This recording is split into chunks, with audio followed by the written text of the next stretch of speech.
Alright, Tempinai sudah kasih rod rendah, oke? Kasih rod rendah, oke? Saya sengaja tulis 1, 2, 3 lah, sebab dia kan sudah sebati di bilik dia. Jadi kita kasih, kalau kira mana-mana sih betul, tapi kalau sudah sebati kita kasih sebati lah, oke?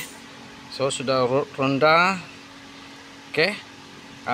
Tidak juga buka lebar, tidak juga buka banyak, tidak juga buka lebih. Oke, ini pengalaman lah.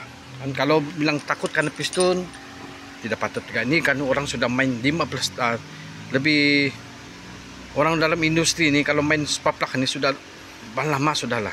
Orang tua-tua kita pun dulu main kapal SU kah, apakah main spark nya. Oke, main spark nya.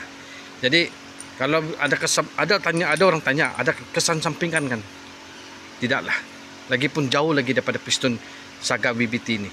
Lebih kurang 15 mm lagi. Kasih 15 mm lagi. Boleh lagi kasih rod rendah lagi, boleh lagi, tapi saya belum lagi ubah bagian sini. Oke, saya tengah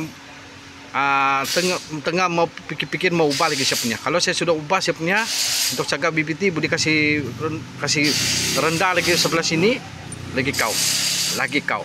Oke, so sudah setting. Habis ni untuk Saga merah sana, biar dorong cetak dulu, nanti kita pasang dia. Lagipun tengah pasang absorber kan. Oke, Tempinai onsoy.